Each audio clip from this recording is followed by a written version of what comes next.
السلام عليكم ورحمة الله وبركاته. إلى حضرة النبي سيدنا محمد صلى الله عليه وسلم وآله الكرام وأصحابه العظام وإلى مشايخنا والمسلمين أجمعين، خصوصا إلى والدينا وأولادنا وأسرتنا وأهلنا وقرابتنا أجمعين، وخصوصا إلى شيخنا الشيخ حجي محمد عيسى بن أحمد أنصار الله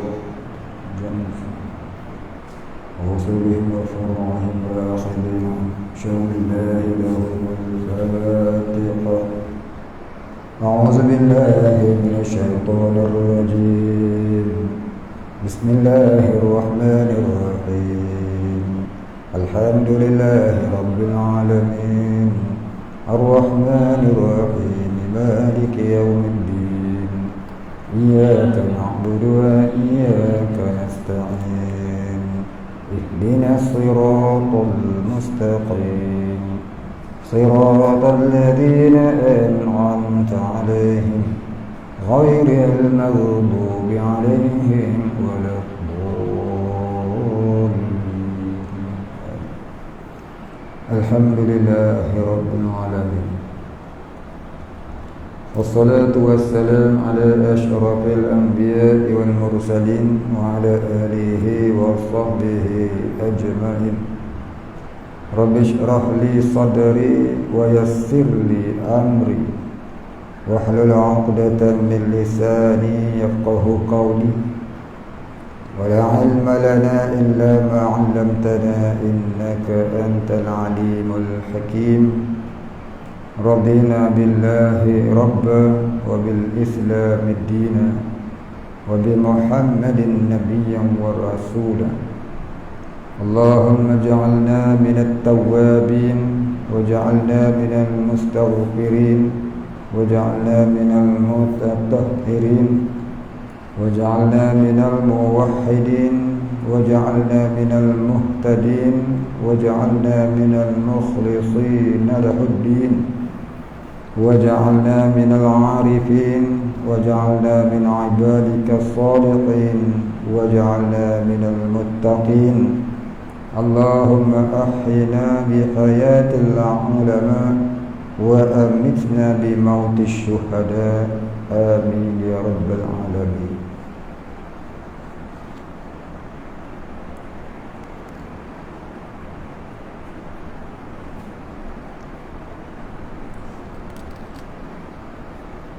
Semalam kita berhenti muka surat 114 ke 115, dan telah berkhabar situ. Bismillahirrahmanirrahim. Qala musannif wal muallif rahimahullah ta'ala wa nafa'ana bihi wa bi'ulumihi wa barakatihi amin ya rabbal alamin. Qala musannif, dan telah berkhabar akan kami oleh Ikrimah bin Umar daripada Tawus daripada Ibnu Abbas yang mengangkat ia akan ini hadis kepada Nabi sallallahu alaihi wasallam. Yadkhulu fasaqatu hamalatil Quran. Itu bukan sin, mim, panjang macam bergigi. Yadkhulu fasaqatu hamalatil Qur'ani qabla abadatil awthan bi alfa amin. Bermaknanya yakni maksudnya akan masuk neraka, akan masuk kepada neraka oleh segala yang fasik daripada segala yang menghafaz akan Quran, sebelum daripada segala orang yang menyembah segala berhala dengan 2000 tahun.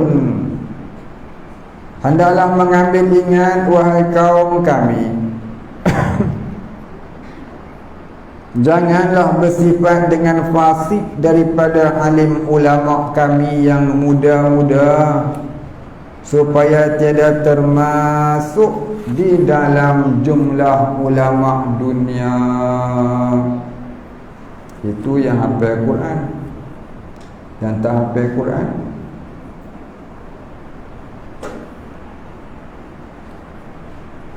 macam mana pula yang tak hafal Quran, ya? Tapi kalau yang hafaz Quran tu buat jahat dengan berbanding dengan yang tak hafaz Quran, kalau matinya tak bertaubat, dia masuk neraka dulu sebelum orang jahil tadi masuk. Pasal dia tu tempat ikutan. Kau hafal, kau masuklah dulu. Aku tak hafal, aku ikut belakang kau lah. Macam itulah cerita dia. Begitu juga orang alim. Orang alim buat dosa, dia dapat 2 dosa. Dia dapat double daripada orang jahil. Pasal apa? Pasal dia tempat ikutan. Kalau dia tak taubat. Tapi nisbah hidup di dunia, orang alim yang buat dosa tadi, dia ini lebih mudah kalau dia nak bertaubat berbanding orang yang tidak alim, kerana dia ada ilmu. Ya, ibarat mudah dia nak taubat itu, maka dia tu lebih baik daripada orang yang tidak ada ilmu. Tapi kalau dia mati tu tak taubat, maka dia lebih hina daripada kafir yang menyembah berhala. Kalau dosa yang dia buat tu menghampiri syirik ataupun dah jadi syirik. Ini dia. Jadi yang dimaksudkan dengan alim ulama tak beramal ilmu ni, ia tak beramal dengan perkara yang fardu, dan lagi pula melakukan dosa-dosa besar, sedangkan dia alim ulama. Tapi kalau dia tak buat benda-benda sunat, itu tak termasuk. Dia tak puasa Isnin Khamis, dia tak pakai sorban, dia tak kahwin pan, dia tak pergi umrah banyak kali, dia tak bagi haji banyak kali, dia tak sembahyang sunat duha, sunat tahajud. Benda sunat tu tak termasuk.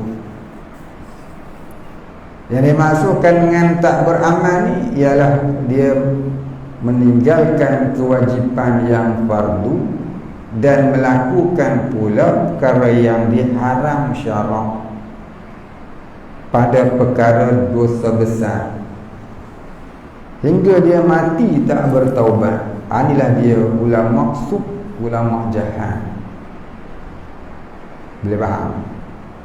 Jadi janganlah kita tengok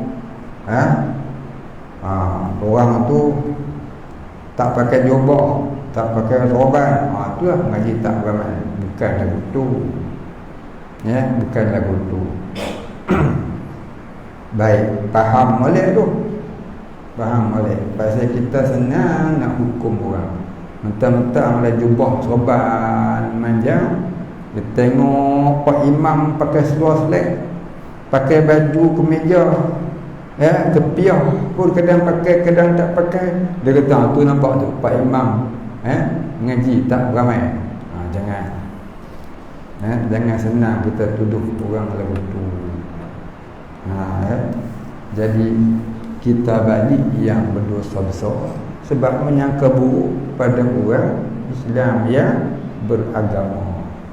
Jadi kita faham maksud kata alim tak beramal ni, dia tak mengamalkan yang fardu-fardu, serta dia pula mengerjakan dosa-dosa besar hingga dia mati tak bertaubat, maka tulah maksud.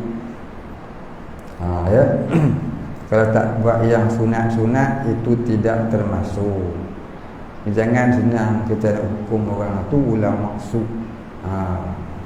Baik, kita tu baik sangat ke? Kalau baik tak kata kurang. Betul. Jadi kita mengaji ni untuk tahu fakta ilmu, bukan nak hukumkan orang tu ulah maksud dah. Nak tahu ni fakta ilmu kan, dan kita tu jangan buat lagu tu lah. Dah kita ngaji, kita tahu hukum ya, yang mana dosa besar jangan buat lah.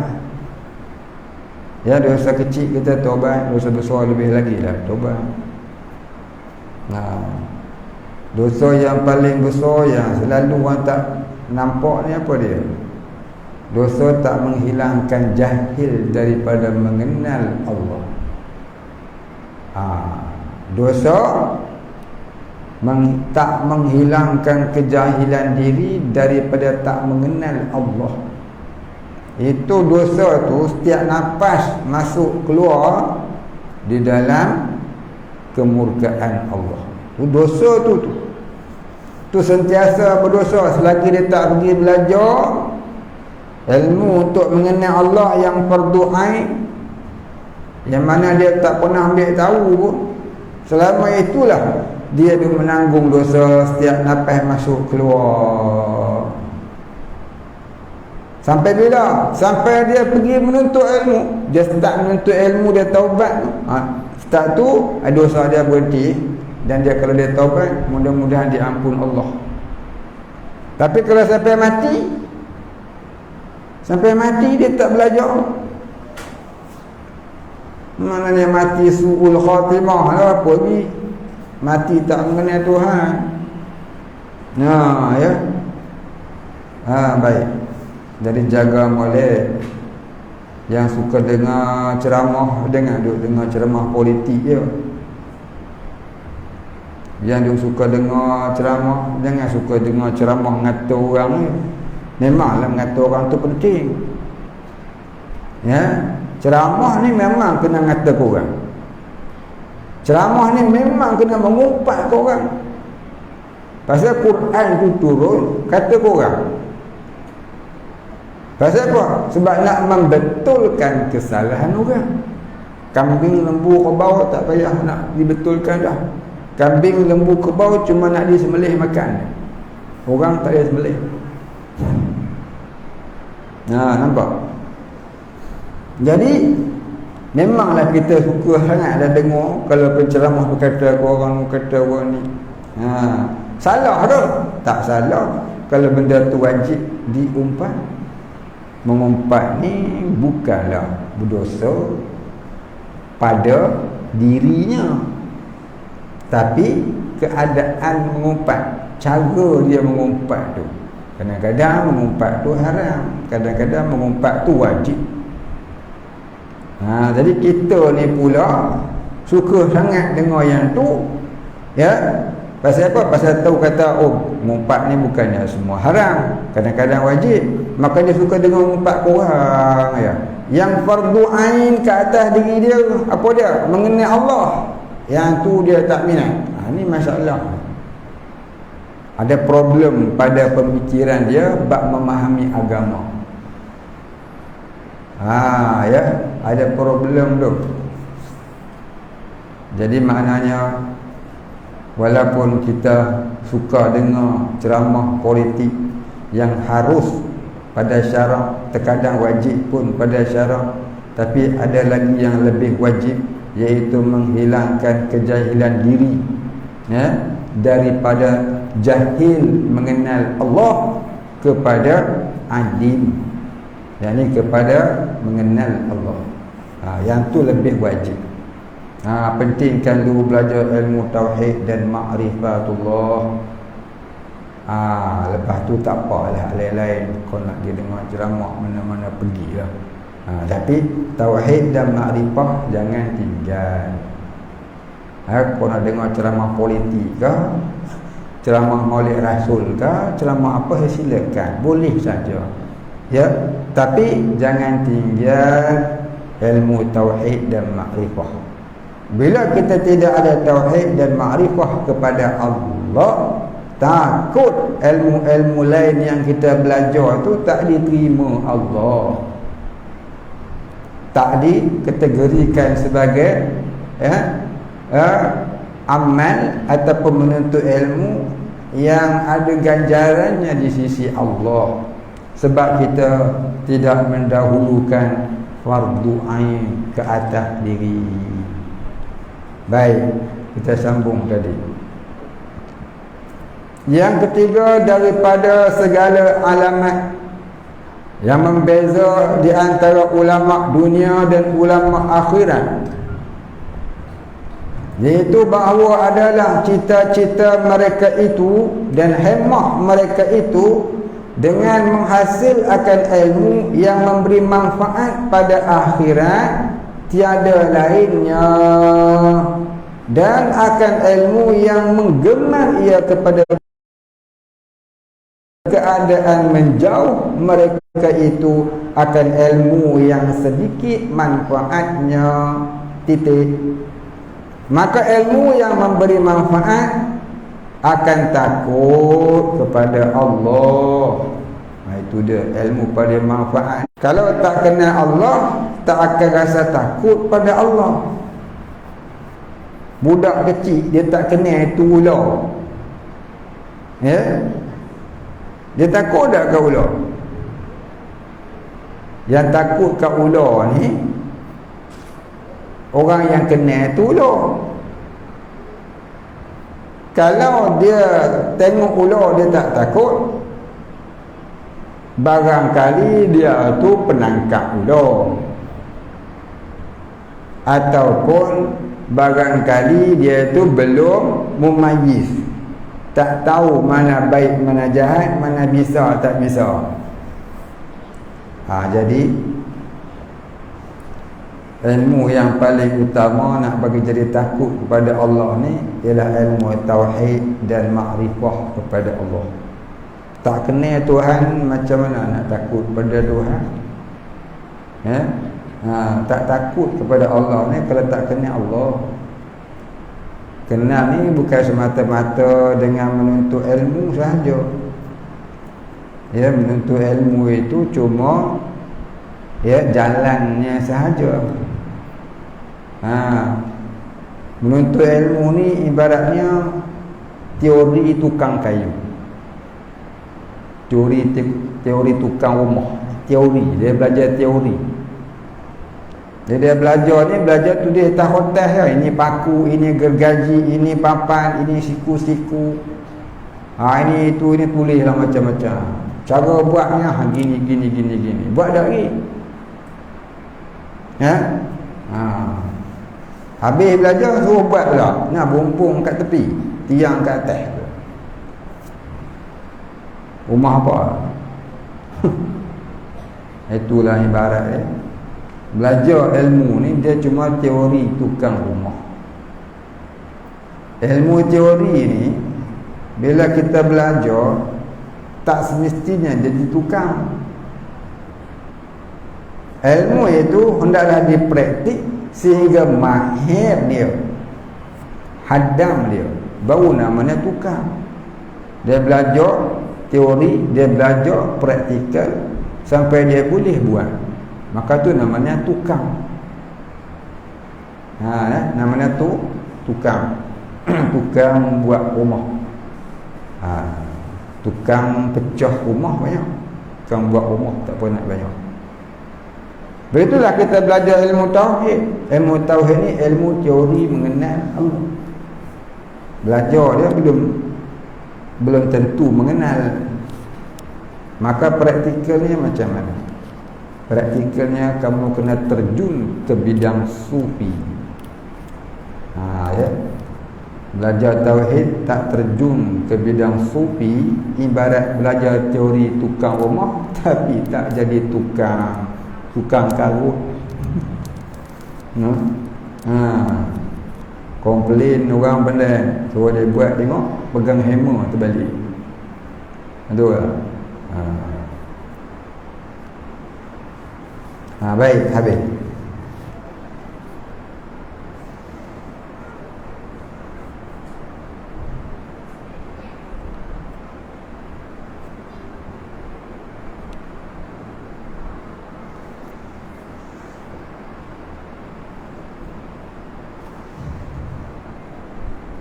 Maka ilmu yang memberi manfaat akan takut kepada Allah dan akan banyak membuat ibadah itu ialah ilmu tasawuf. Ilmu tasawuf. Apa tadi kita kata? Dah ada ilmu tauhid, kena terjun ke bidang sufi. Ilmu tasawuf tu ilmu sufi ya. Ya, kalau ngaji saya tauhid rekod tapi tak terjun ke bidang tasawuf, belajar saya tak boleh kira. Ilmu tasawuf ni bukan kira belajar tu tak. Belajar tu pun teori juga. Dia nak terjun ke bidang tu, menjalani kehidupan sufi. Oh ini susahlah kita ni. Ni nak kena ada mursyid. Tak ada mursyid, tak ambil berjalan kita. Sebab tu kita wajib cari mursyid. Ya. Belajar itu wajib. Menjalani diri ya pada memperjalankan jalan-jalan kesufian itu pun wajib juga. 2 kali wajib. Wajib belajar, wajib menjalani. Ya. Dan bila nak menjalaninya pula kenalah dibawa bimbingan guru yang dah sampai ke situ. Ibaratnya kita nak pergi Mekah, kena ada mutawif punya. Orang dah biasa sampai yang boleh buat kerja-kerja haji. Dia kenal ni mana. Sehari pergi buta, dia kata Telaga Zamzam. Sudah. Pasal apa? Dia pun buta kayu. Maka ilmu ini tidak mengamat-amati dengan mendapat akan dia, melainkan alim ulama akhirat. Mana kata ilmu ni tak akan diterperincikan. Ilmu ni tak akan memperincikan je, melainkan orang itu ialah seorang alim ulama akhirat. Setengah orang ilmu tasawuf pun tak nak sebut tasawuf ni. Dia kata ni, saya dapat satu artikel, dia kata punca perang salib tu sebab kesalahan orang-orang sufi yang beruzlah di hutan-hutan. Maka orang-orang Kristian mengambil peluang daripada kekurangan orang-orang Islam di bandar-bandar, kerana mereka banyak beruzlah di hutan, maka berlakulah perang salib. Banyaklah umat Islam mati kerana orang sufi ni banyak duduk beruzlah di hutan-hutan.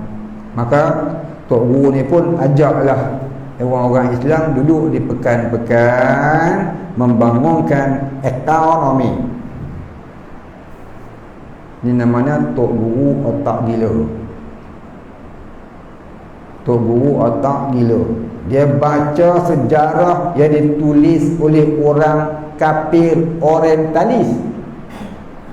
Saya dah jumpa ada orang ni, PhD pangkatnya, doktor. Siapa? Kawan saya sendiri. Lama juga saya berhujah dengan dia. Lama-lama baru dia aku. Kalau betul lah orang sufi tu punca perang salib, entah pernah kenal tak? Pernah dengar tak? Orang duk kata dalam Kaabah tu ada berhala-berhala. Pernah jumpa tak sejarah tu? Dia kata ada. Yang tu dihilangkan dalam sejarah, dikarang oleh orientalis. Punca perang salib itu dia.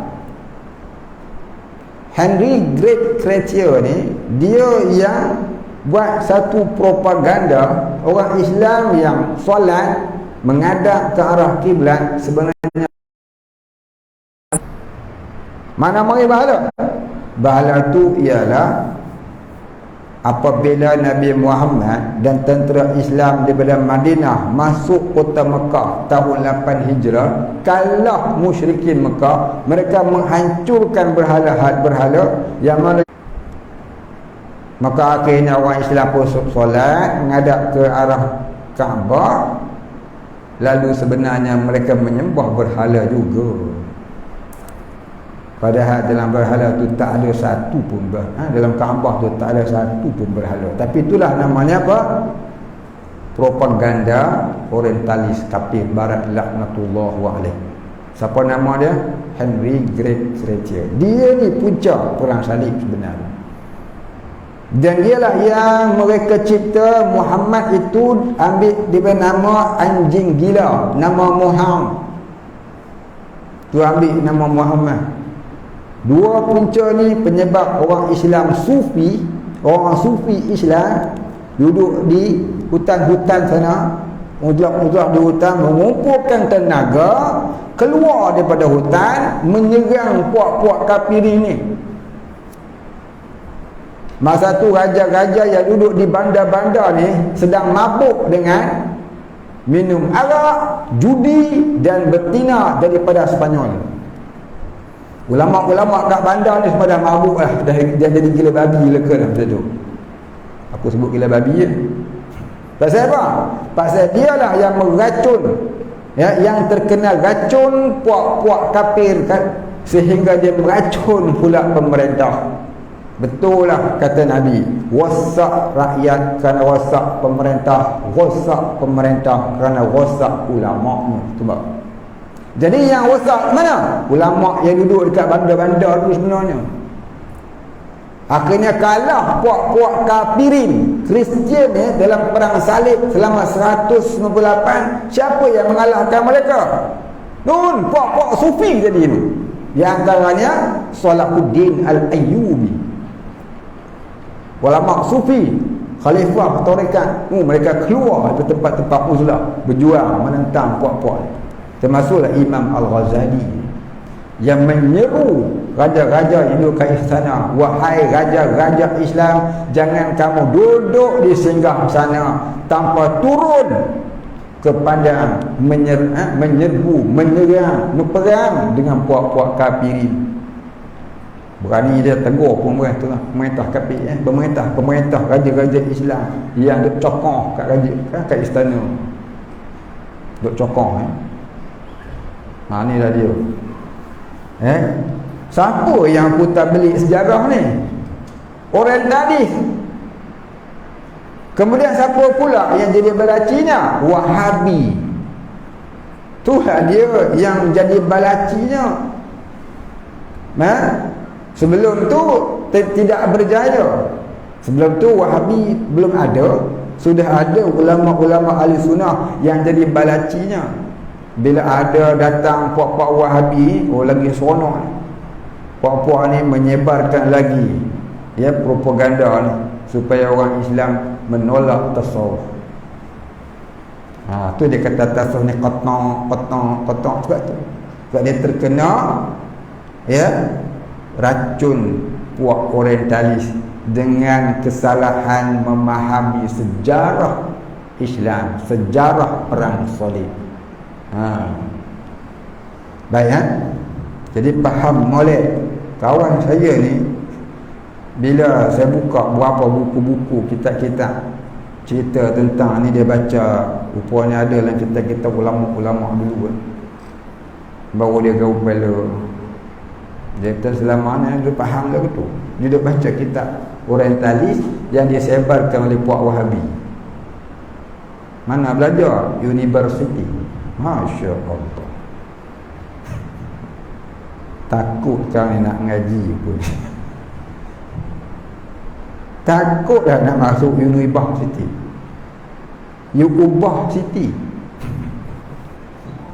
Ya, you ubah siti jadi village. Jadi orang hutan, bukan orang beragama. Inilah dia bangga sangat. Tak apalah dia nak bangga-bangga lah, cukup lah. Kita tak heran dah benda tu. Anak juga University ke, Banjir City ke, tu suka dia lah. Kita tak ada apa. Pasal apa? Itulah cerita. Bukanlah kita hina mereka dah. Cuma ni jaga-jaga dalam mengaji. Jangan sampai mengaji kena tipu. Bayar banyak mahal-mahal, tiba-tiba kena tipu. Aima. Kita beli satu betul, nak berubat, harganya mahal. Balik-balik kena tipu. Barang palsu, marah. Orang hadis seronok pula kena tipu. Masya Allah. 2 kali bodoh. Terang-terang kat sekolah tu menipu juga banyak. Kenapa marah? Marah main ni. Ni abang-abang. Dia kata agama tertua di dunia agama Hindu. Mana belajar? Quran dia sebut. Habis tu Nabi Adam bawa agama apa? Dia kata Nabi Adam bawa agama Tauhid. Habis Hindu dengan Nabi Adam lalu ada pening kepala. Lepas tu dia kata apa dah? Agama Samawi 3. Siapa? Yahudi, Nasara, Islam. Mana belajar? Quran mana aja? Ayat berapa? Hadis mana? Ni cikgu saya aja, ustaz saya dulu masa sekolah menengah. Rupanya tu semua orientalis, agenda orientalis. Halus sungguh agenda orientalis ni nak bagi kita ni sesat. Dekat sekolah dia tulis silibus sekolah. Saya dulu kena tulis. Saya ingat saya tingkatan 3 dulu. Ya, ustaz suruh tulis agama Samawi 3. Buku tu hilang mana dah. Hilang tak apa. Oh ya Allah. Habis tu Al-Quran kata inna dina indallahil Islam. Aku nak buang mana? Dalam Quran jelas-jelas menulis apa? Dalam Quran Allah Taala firman walan tarada ankal yahudi nasara. Mari orang yang mengaji dengan orientalis ni kata agama Samawi 3 pula. Mana mahari ilmu ni? Inilah agenda orientalis nak bagi sesat orang Islam. Betul bangga. Saya pakar sejarah. Saya mengaji fakulti sejarah alim bab sejarah Islam. Sambil tu. Orang sopi tu sosfat. Kita pergi ngaji dengan dia. Ada seorang tu, tua lah. Hidup ke mati tak tahu lagi ya. Satu buku dia. Buka dalam Google. Pelopor salafi Malaysia. Kerja dia menyesatkan orang tarekat, orang tasawuf. Duk kutuk orang tasawuf, menghina tasawuf, memutar-mutarkan sejarah tasawuf. Tua. Ya?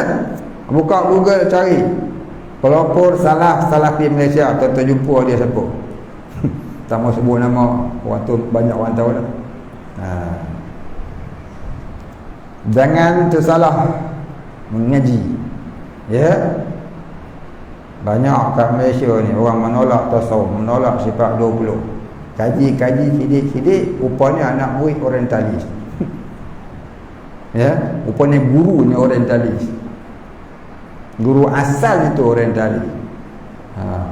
Jaga molek. Inilah dia tersalah mengaji. Pergi ngaji, bayar yuran tinggi-tinggi, balik bawa ilmu sesat. Dah dunia habis duit, neraka lagi masuk ke akhirat. Allah, berapa kali rugi tu. Dahlah hidup dunia tak kaya pun kot. Kot dah boleh pakai jet ke. Nak pergi beli tu canai pun nak jet. Oh syaitan. Upah dia.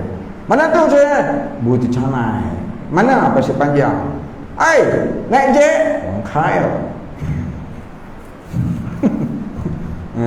Orang kaya. Tak apa lah. Ini lebih kurang kita kan yang motor ya. Jauh sikit nak kereta lebih kurang ya. Tapi ilmunya salah. Bangga main. Itu namanya khasirud dunya wal akhirah. Rugi di dunia, rugi di akhirat. Baik, habis. Adapun alim ulama dunia, maka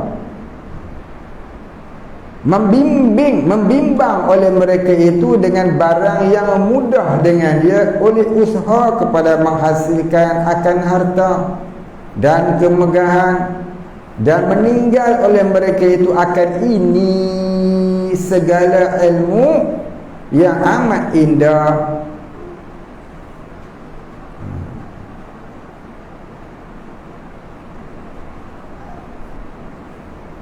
Yang membangkit oleh Allah Ta'ala dengan dia akan segala Nabi-Nabi sekalian mereka itu. Baik, apa dia kata? Kita baca balik. Macam salah tempat berhenti. Adapun alim ulama dunia, maka membimbang oleh mereka itu dengan barang yang mudah dengan dia. Membimbang ni apa dia? Maksud kata membimbang oleh mereka dengan barang yang mudah dengan dia. Mereka ni amat prihatin kalau dalam bab cari harta, cari kemegahan. Ya, tu dia kata kepada menghasilkan akan harta dan kepada kemegahan. Susah hatilah tengok kawan gaji 10,000 dia baru 6,000. Susah hati tengok kau belajar mana, ke mana ada kemen laku sama, buat kerja agama, tapi nak gaji besar. Dan meninggal oleh mereka itu akan ini segala ilmu yang amat indah. Mereka itu ni meninggal, mereka itu ulama dunia tadi, akan ini segala ilmu yang amat indah, yakni ilmu sufi yang amat indah. Di mana orang yang ada ilmu sufi, bila hatinya sudah bersih, indah hidupnya. Ya ayyatuhal mutmainnah, irji'i ila rabbiki radiyatan mardiyah, fadkhuli fi ibadi wadkhuli jannati. Di dunia lagi dia dapat syurga lah. Syurga apa? Yang dinamakan jannatul ajilah, syurga yang didahulukan di dunia sebelum syurga firdaus di akhirat. Dia itulah orang yang arif billah. Tapi orang yang duniawi tadi, dia tak nampak dah yang tu. Dia sanggup jual agama dengan harga yang murah. Yang membangkit oleh Allah Ta'ala dengan dia, jadi yang mengurniakan oleh Allah kepada yang mengurni, yang membangkit oleh Allah Ta'ala dengan dia, yakni yang telah mengurnia oleh Allah Ta'ala akan ilmu yang indah itu, iaitu ilmu kesufian itu, ilmu tasawuf itu, ilmu rohaniyah itu, akan yakni kepada segala nabi-nabi sekalian mereka itu. Baik, titik di situ. Jadi ilmu tasawuf ni bukanlah ilmu sesat ataupun ilmu yang bukan daripada ilmu agama seperti yang dipaham oleh kaum yang menolak tasawuf. Kita nak tahu ahli sunnah jemaah ni, dia ada 3 ilmu yang wajib dipelajari. Apa dia? Tauhid, fiqh, tasawuf, ataupun tauhid, tasawuf, fiqh. Ada orang kira tasawuf dulu, lepas tu baru tauhid, lepas tu baru fiqh. Baik, kau mana kira pun tak bah. Janji dia ada 3 ni, tu tanda dia orang ahli sunnah wal jamaah. Sebab apa? 73 kaum yang Nabi kata tu, satu kaum saja, iaitu kaum yang ada 3 ilmu ni. 72 lagi dia tak ada 3 ni. Dia tak ada tasawuf. Wahabi tak ada tasawuf, dia cuma ada akhlak. Sebab tu kita kat sekolah, kenapa ilmu tasawuf tak ada, tapi ilmu akhlak ada. Betul ya? Sekolah rendah tu satu ilmu akhlak. Kalau kafar pun tak ada tasawuf, yang ada akhlak. Ya, pasal apa? Lain kali yang cerita, dulu cerita lah pun. Lain kali aku buat orang tanya, panjang nak cerita. Pasal nak kena bermula daripada sejarah kemerdekaan. Ya, siapa yang duk berjuang kemerdekaan?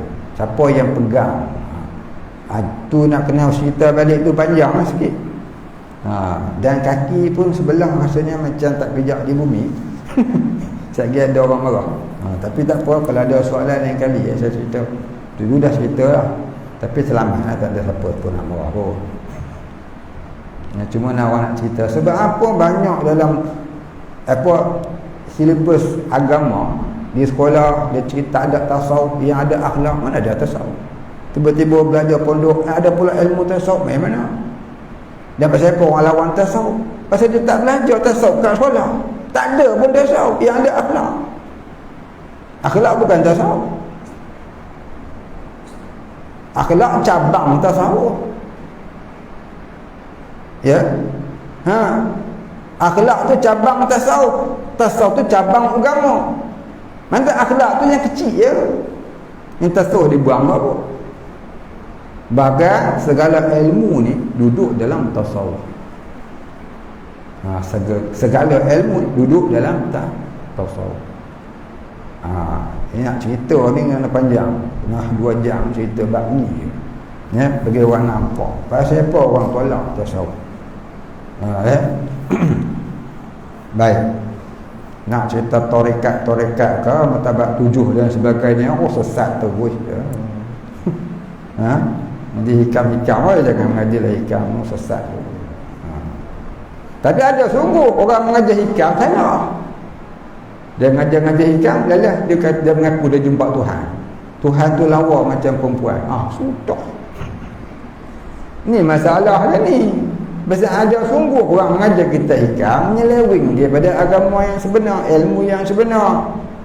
Tu jadi tuhmah, jadi fitnah kepada tok-tok guru pondok yang dia mengajar kita hikam. Semua orang kata hikam tu kita salah.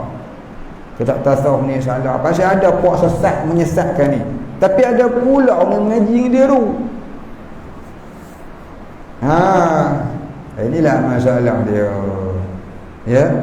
Baik, kita berhentilah cakap tu dulu. Kemudian katanya dan berkata ad-dahhak ila akhirih wallahu a'lam. Tanda. Wala ilma lana illa ma 'allamtana innaka antal alimul hakim. Wallahu a'lam.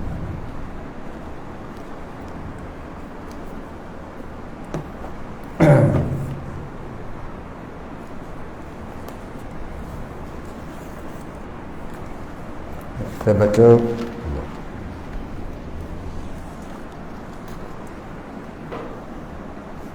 matlaq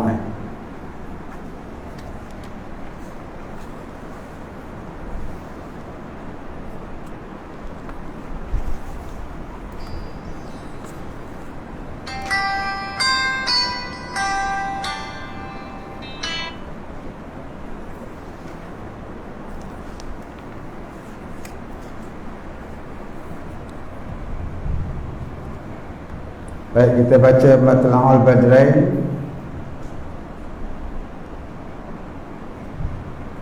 muka surat 173. Betul? Kitab saya ni kitab lama. Dia muka surat dia lain sikit. Ini kitab ni zaman Sang Kelembai.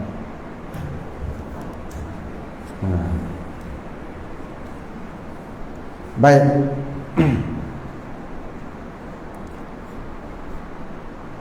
Kita masih lagi pada bab yang menyatakan hukum zihar suami terhadap isteri. Qala musannif wal muallif rahimahullah ta'ala wa nafa'ana bihi wa bi'ulumihi wa barakatihi amin ya rabbal alamin. Kitab ni pun orang jarang nak baca lah tak. Ayat susah. Qala musannaf, dan disyaratkan pada sirah itu lafaz yang memberi ketahui dengan zihar, dan pada maknanya suratan dan isyarat yang bisu yang memberi faham. Apa kata dia? Kata dia, dan disyaratkan pada sirah itu. Apa dia sirah? Bahasa. Lafaz yang memberi, lafaz yakni suara, lafaz yakni suara. Al-lafzu ay as-sawtu.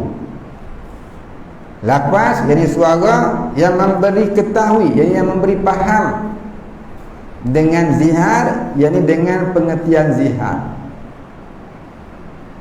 Kalau dia tak faham, tak jadi. Yang tok laki tu pun tak faham apa dia cakap, yang bini tu pun tak faham apa laki dia cakap. Dia tanya, apa abang cakap? Kau menantu kau tak sekolah? Padahal dia pun tak faham apa dia cakap. Padahal dia cakap tu makna zihar, tak jatuh zihar. Pipi tanya orang jauh, rupanya itu maknanya muka hang macam muka mak aku. Ya. Wajah haki kal ummi, dia kata. Tapi bahasa Jawa lah, tak tinggi. Jadi jatuh lah? Tak jatuh. Pasal apa? Tak faham. Dua-dua tak faham. Tak faham tak jatuh. Ataupun dia buat contoh, faham, tapi sebagai contoh, bukan niat. Contoh sebab nak ajar bini dia ke, ni laki ngajar bini.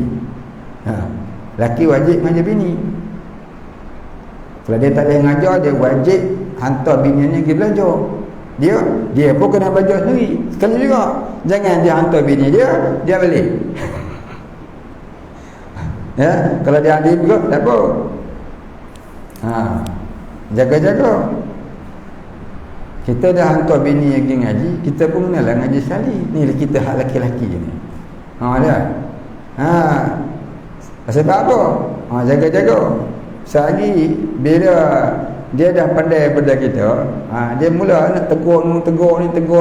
Semua kita mula nak cabar kelakian kita, bukan kelaki-lakian, kelakian kita tu kan.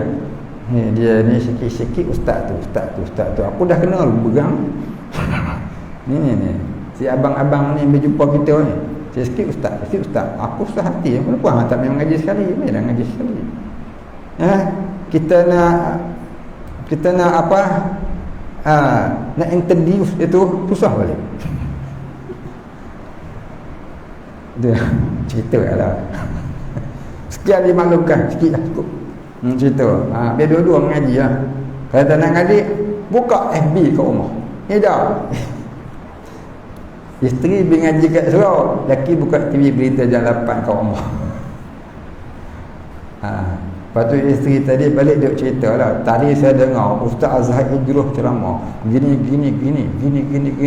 Kau silap dengar dulu, dia kata. Dia pula dia tok guru kat rumah. Inilah masalah ni. Ya. Tok guru saya pesan dulu, bukan kata ilmunya, bukan kena pergi menuntut bersama-sama. Kalau dia ada wirid pun kena sama-sama berwirid. Kalau dia ada torekat yang sama, jangan torekat lain. Kalau ni Ahmadiyah, suami pun Ahmadiyah.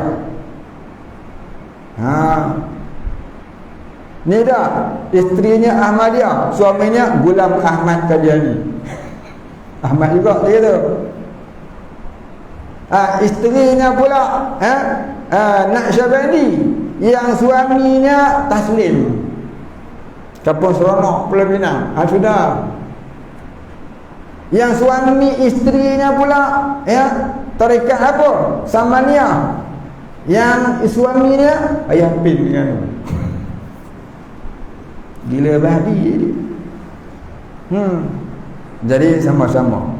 Kalau suaminya nak syabandi, isteri pun nak syabandi. Sama-sama beramal. Itu yang beramal. Kalau dua-dua tak dekat, dua-dua amalkan selawat. Tak kira selawat apa pun. Ya. Jadi maknanya dua-dua mengaji, dua-dua beramal. Kalau bergaduh cepat settle. Jangan seorang mengaji, seorang tak mengaji. Gaduh lambat settle. Gaduh juga. Nama pun suami isteri. Sahabat Nabi pun bergaduh apa? Saya cerita banyak kali kan. Sahabat Nabi pun khalifah lagi pun bergaduh dengan bini tu biasa. Ada ustaz tu ceramah lu kat dalam TV. Ustaz apa? Dia kata lagikan lidah lagikan tergigit. Siapa? Ustaz Piramli pun nama. Kenal? Ustaz Piramli. Mati dah apa dah? Nak dengar? Tak dengar Tak nak sudah. Ustaz Piramli pun tak kenal. Warang sungguh. Jadikan pula suami isteri dia kata. Baik. Sebab tu Nabi kata apa? Kalau sahabat yang hebat-hebat pun ada clash dengan isteri, Nabi kata apa? Nabi ada 14 orang isteri. Dia kata apa? Sebaik-baik lelaki ialah lelaki yang berbuat baik terhadap isterinya. Dan aku ialah orang yang paling berbuat baik terhadap isteri. Isteri Rasulullah ni tak pernah bergaduh pasal Nabi. Cuma mereka bergaduh lawan, ya, nak pulun ambil hati Nabi.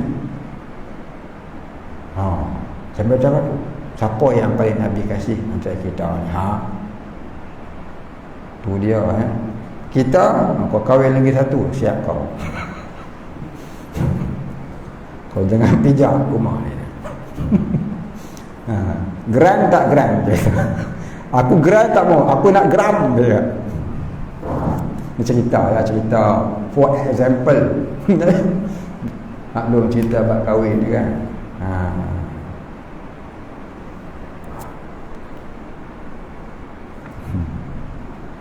Ini pun soalan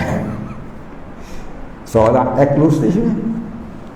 Tak gila jawab soalan ni eksklusif sangat.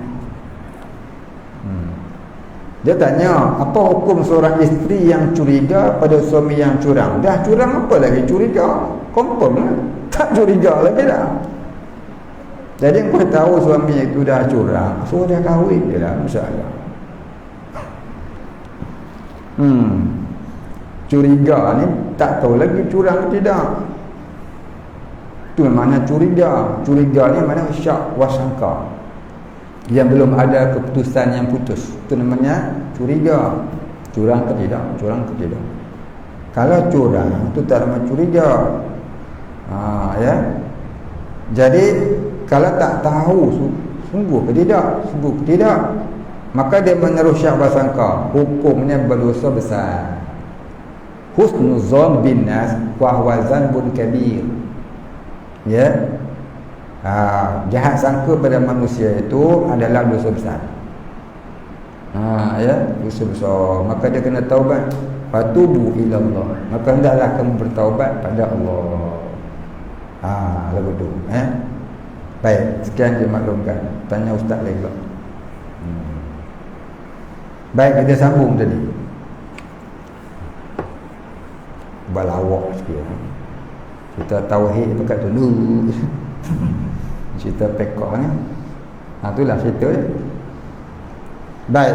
Dia kata apa tadi? Zihar tadi ni istilah sigah atau lafaz yang diketahui maknanya. Dan pada maknanya suratan. Yakni pada yang ditulis. Ya, pada surat. Kadang-kadang dia zihar dengan surat. Dia tak cakap dengan mulut. Dia pakai surat. Ataupun hari ni dia pakai WhatsApp. Misal dia tulis di type. Hidung kau macam hidung mak aku. Dia tuliskan bini dia. Bini pun baca. Jadi zihar tak? Jadi. Biasa apa? Faham makna dia. Tulisan? Ya, tulisan. Tulisan ni sah pada zihar, sah pada sumpah, sah pada akad nikah, sah pada talak. Ya, tulisan. Macam mana sah pada akad jual beli. Kita pergi beli barang, tak akad jual beli dengan lidah, dia bagi resit je. Apa panggil tuang? Tuang kan? Tuang tu kira akad lah. Jadi setengah ulama fiqh kata sah akad dengan tuang tu. Dengan resit tu. Seperti mana sah talak dengan tulisan kat cermin. Nak marah sangat kan? Aku talak kau, wahai apa nama dia, Joyah kau, tak kira apa, dengan talak 3 setengah lagi. Jatuh lah, jatuh talak 3. Dia sangat jatuh. Kalau dia balik baca tu boleh faham. Boleh buat main tu, kata suratan. Saya pakai surat je, takkan jatuh. Tak kira surat ke tak surat, jatuh. Tu kira soreh. Ya. Kalau dia niat kepada isterinya, tapi kalau dia niat kepada jin-jin dalam rumah tu, dia kahwin dengan jin 2 ekor. Maka dia tulis tu niat kepada jin dia. Bini jin 2 ekor dalam rumah dia. Aku talak engkau dengan talak 3. Bini balik baca, abang talak saya ke? Dah I love you. Habis abang tulis jin dalam rumah. Habis abang kahwin lama dah. Tak tahu. Dengan marah, jin tak faham, tak nampak. Orang perempuan ni kata dia, orang perempuan ni dia kata kalau abang kahwin dengan jin tak apa, lepas dia tak nampak. Bini aku dia kata aku tu. Dia ada nampak tu lain sikit. Tanya dia. Biasa lah tu kan. Baik, itu cerita. Esok ke kahwin dengan jin? Dah cerita kahwin dengan jin pula. Tak ada orang tanya. Kahwin dengan jin mazhab Syafi'i tak sah. Jangan berkata kahwin. Mazhab Hanafi sah. Jadi siapa-siapa mazhab Syafi'i nak kahwin dengan jin, ada kena taklid mazhab Hanafi. Kalau tidak, tak sah nikah. Dia seorang, dia nampak macam puteri Gunung Ledang. Orang lain nampak macam Pulau Sarawak. Orang lain nampak macam Jelangkung. Dia seorang nampak macam puteri Kayangan. Orang lain nampak macam puteri Bergentayangan. Atau jin dia pandai sihir manusia ni, ya, menyebabkan mata kita rabun, tengok dia lawa. Padahal sebaik-baik kejadian Allah Ta'ala kata manusia ahsanul khaliqin, sebaik-baik kejadian. Jin-jin ni kelebihan dia boleh merupa. Dia boleh merupa jadi Madonna, Maradona, apa lagi? Apa pun dia boleh merupa jadi mak kita, ayah kita. Itu dah kata jin tadi. Bentuk dia yang asal duduk, dan kita pun tak tahu macam mana. Allah saja yang tahu. Ya. Siapa mendakwa boleh lihat jin dalam keadaan bentuk jin yang asal, boleh membawa kepada menolak fakta Quran. Maka menolak fakta Quran ni kadang-kadang hanya berdosa besar, terkadang jadi batal akidah. Melainkan orang sampai darjah Nabi, Rasul dan wali-wali. Kalau Allah kehendaki mereka melihat bentuk jin yang asal. Tapi kalau orang awam macam kita tak dapat lihat, darjah kita tak sampai dapat melihat mereka dalam bentuk yang asal. Yang Tok Bomo nampak tu, itu jelmaan jin. Dia bukan nama jin tu, namanya Drakong. Jin tu namanya Sundel Bolong. Jin tu namanya Gondorowo.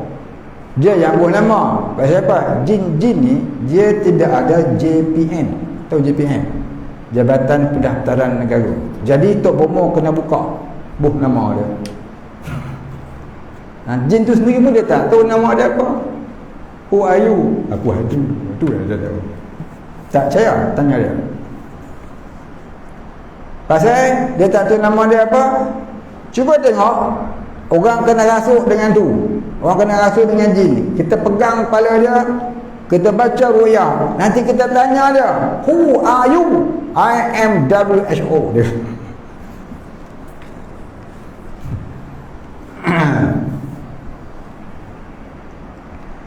Dia tak jawab nama dia betul.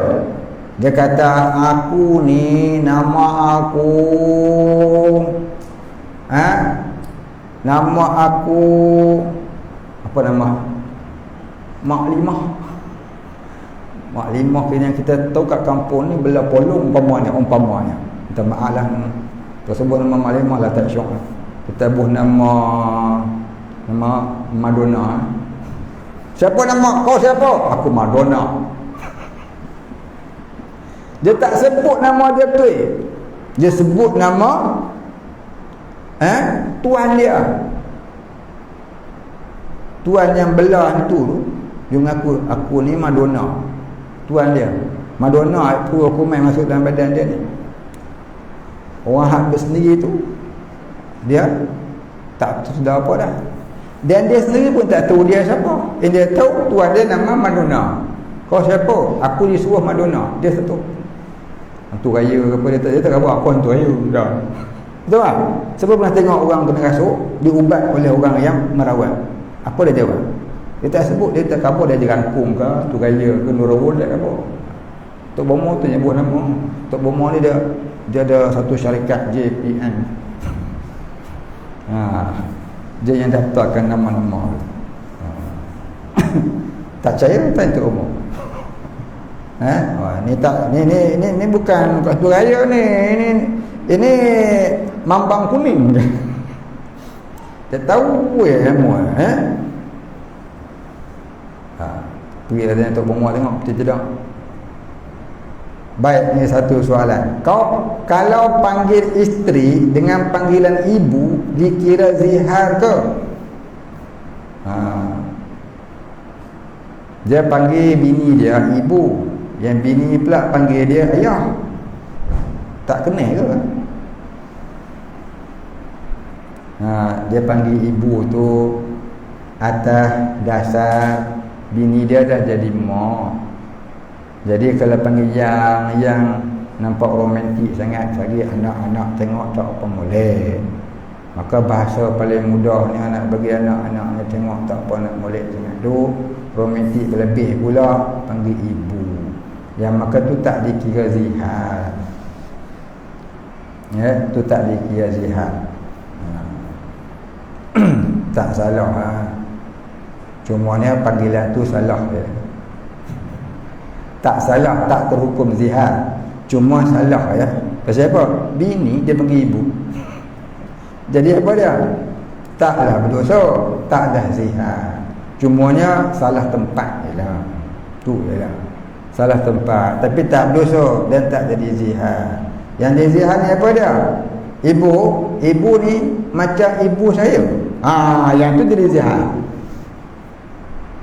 Dia panggil bini dia ibu. Dia panggil ibu, oh ibu. Mak bini dia mari. Ibu, muka ibu ni macam ibu saya. Tu jadi zihar.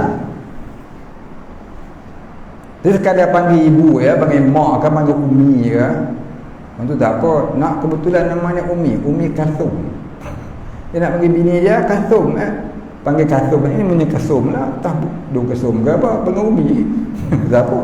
Bukan? Tak apa, tak salah. Tak salah. Cumanya tak apa nak kena ya. Tak apa nak kena. Tak berapa nak kena. Gitulah. Panggillah saja nama dia ke. Ya. Kemudian yang bini, yang isteri ni pula panggillah. Yang biasa duk panggil apa dah? Janggo.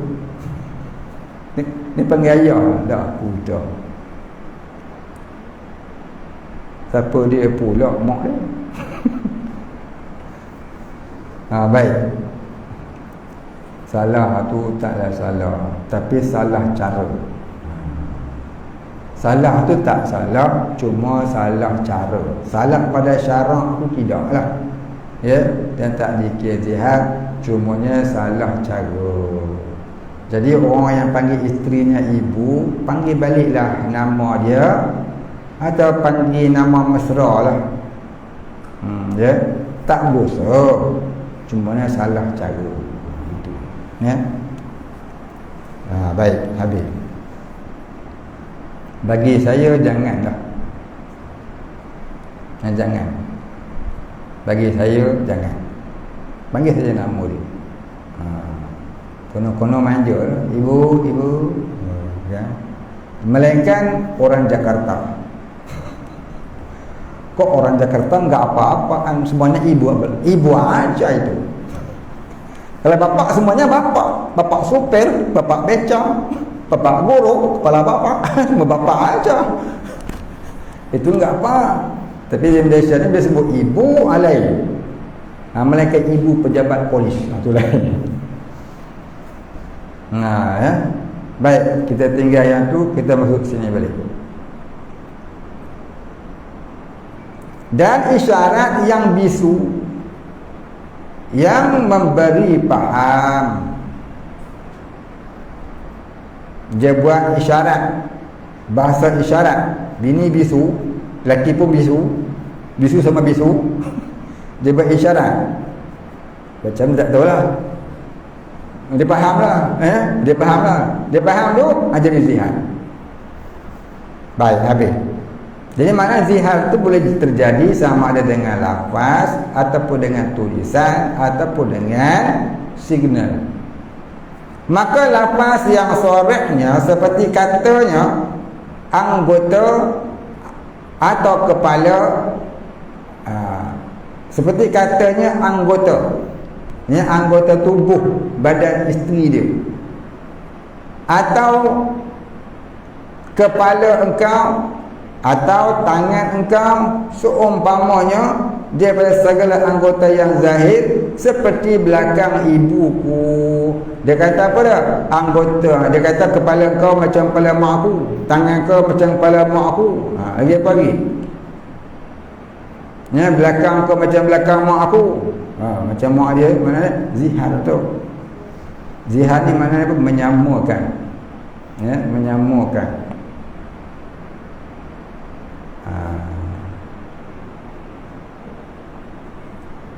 Atau seperti tangannya, atau seperti kakinya, atau seumpamanya daripada segala anggota yang zahir pula. Bersalahan anggota yang batin pada keduanya atas yang muktamad. Bersalahan mana kata tak jadi zihar pada anggota yang batin, seperti hati dan jantung. Dia nampak ke hati kau tu? Jantung kau tu dia nampak ke? Jaga-jaga. Tak lama lagi, ya, jantung manusia pun nak ditukar dengan jantung khinzir. Nak sampai dah masuk ni, ya. Duk haramkan daging babi, tak boleh makan daging ni. Lain jantung orang nak tukar jantung. Faham? Dan ulama akan bersepakat mengatakan ianya harus. Tunggulah masa dia. Dah sampai dah masa tu, maknanya ulama usul sedang berkeliaran merata-rata. Ya, tunggulah satu masa. Sampai satu saat ulama-ulama berkata harus orang Islam menggunakan jantung babi sebagai jantung dalam tubuhnya. Maka jaga-jaga, itulah masanya berkeliaran ulama usul di seluruh dunia. Maka tunggulah Dajjal. Tak lama lagi dah tu. Dan barang yang tiada dibilangkan dia suku-suku, seperti segala fadilatun. Apa dia fadilatun? Fadilat ni maknanya perkara yang melebihi tubuhnya. Fadilat di sini dengan makna perkara yang melebihi tubuh dia, seperti laban, yakni susu, dan air liur. Air kencing ke, tahi ke, ingui ke, tu namanya fadilat, mana perkara-perkara yang melebihi tubuh dia. Fadilat ni maknanya kelebihan. Tapi fadilat di sini dengan makna perkara yang melebihi tubuhnya. Jadi kalau kata ludah kau macam ludah mak aku, tu tak jadi zihar. Tu bukan bentuk tubuh. Ya. Ataupun dia kata hati kau macam hati mak aku, bila kau tengok. Dia kata tulang kau ni macam tulang mak aku, kau nampak ke? Benda yang batin. Benda yang batin tu tak jadi zihar. Benda yang zahir, ma zahara minha. Dan lafaz yang kinayahnya, terkadang jadi zihar tu lafaz yang kinayah. Apa dia kinayah? Simbolik. Kinayah ni cakap Arab, orang putih, orang kita Melayu panggil apa? Simbolik ya. Seperti dikatanya engkau seperti ibuku, atau engkau seperti mata ibuku tu, bukan mana ibuku. Engkau seperti mata ibuku. Dobit dulu dia tulis mata ibuku. Kalau kita baca engkau seperti mana ibuku pun boleh juga, tak salah. Tapi dobit dulu ni dia tulis engkau seperti mata ibuku. Mata di sini bukanlah mata ni, ya. Mata dengan makna bini dia duduk rajin mengawal dia. Ya. Dia tahu laki dia apa yang laki dia perlu, dia standby. Apa yang laki dia perlu, dia sediakan. Apa yang laki dia susah, dia tahu dah. Jadi dia ni prihatin terhadap keperluan suami. Dia tak sungguh ni. Dia kawal suami dia, jangan sampai apa-apa yang kurang. Maka laki ni kata apa? Mata kau ni macam mata ibuku. Tapi dengan makna apa? Perangai dia tu, bukan mata dia, kinayah mata tu. Macam mata gelap. Mata dia tak gelap pun. Mata gelap mengenai apa? Simbolik kepada spy, Mak Bond. Dia tu Bond ke? James Bond. Dia tu Bond dengan main-main. Bukan Bond. Baik. Itu mana kata mata tadi. Atau lainnya daripada barang yang disebutkan dia, kerana memuliakan dia seperti kepalanya atau rohnya. Maka jika dikosakkan zihar, adalah ia zihar. Dan tetapi jika tiada, tak dikosakkan zihar, maka tiada, tak jadi zihar. Baik, maknanya kinayah ni perlu pada niat. Talak pun kalau kinayah perlu pada niat. Engkau keluar bermakna jatuh. Jatuh apa jatuh? Jatuh tangga lah. Jadi dia kena niat. Jatuh talak ke? Jatuh ya. Jatuh apa? Jatuh apa? Dah, jom jatuh. Aku keluar dia jatuh. Tak dia jatuh cinta kat orang lain pula kan? Tak tahu teman apa itu tergantung. Itu kata kinayah. Makna tergantung tu perlu pada niat. Apa dia niat? Kalau dia tak niat apa-apa, tak itu. Walaupun dia jatuh sungguh. Keluar pun jatuh tangga. Dia kata, Mina, kau keluar jatuh. Jatuh sungguh. Pasal apa? Lantai licin. Dia nak pesan bini dia, jangan jatuh, jangan keluar. Aku baru basuh lantai licin. Jangan keluar Mina, jatuh. Kau keluar jatuh. Rupanya jatuh tangga, bukan jatuh talak. Maknanya yang tu nak kena faham. Bini dia fikir, itu talak ke apa? Jatuh tersembang. Pasal apa? Lantai aku baru basuh, belum mop pada muka aku. Jadi kena faham lah kataan tu namanya kinayah. Ya. Baik. Kinayah ni perlu kepada niat.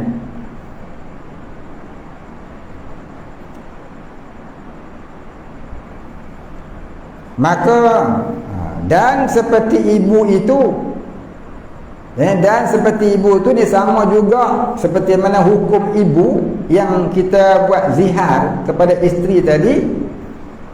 Tiap-tiap muharram yang tiada halal baginya, ni tiap-tiap yang tak boleh kahwin dahulunya, seperti yang telah terdahulu sebutnya. Siapa dia? Ya, yang pertama ibunya,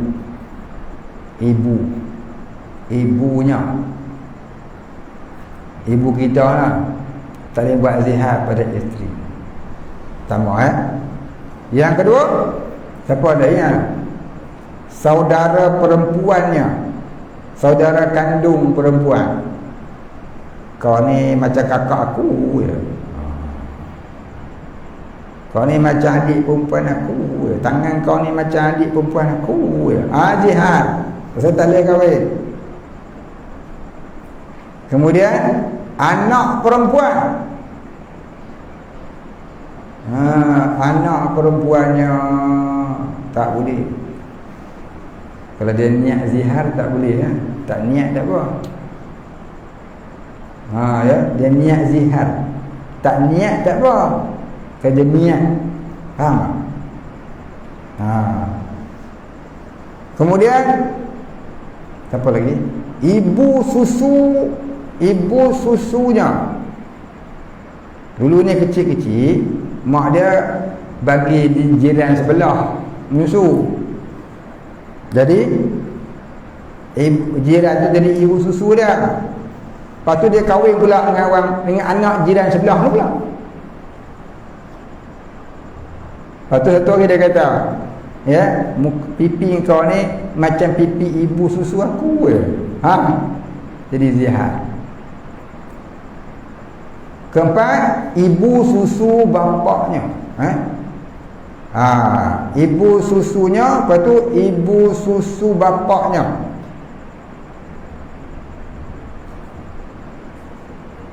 Dan ibu susu ibunya.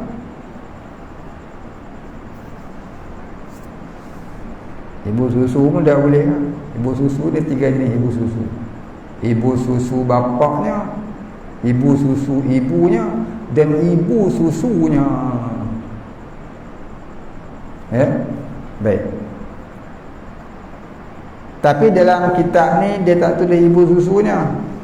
Pasal ada setengah ulama kata ibu susu tu tak termasuk. Pasal apa? Pasal ibu susu ni masa dia menyusu tu baru jadi mahram. Belum tu tak mahram. Jadi yang jadi mahram ni apa dia? Yang asliyah haram. Tu dalam kitab ni dia tak tulis. Maka masyhurahnya ibu susu tu kita jangan tulis pun tak apa. Pasal apa? Kata ulama ibu susu tu tak termasuk. Pasal asal ibu susu tu belum menyusu, dia ajnabi, dah jadi ibu susu, ya, barulah muharram. Muharram dia tu dengan sebab, ya, sebab radha'ah, sebab menyusu, maka dia tak termasuk. Ibu susu tak masuk. Maka yang asahnya ibu susu tak termasuk. Walaupun ada pendapat dhaif kata ya, maka pendapat yang asahnya tak termasuk. Ibu susu tak masuk. Ibu susu bapaknya tu masuk. Pasal apa? Belum dia lahir, pak dia dah menyusu dengan kawan tu.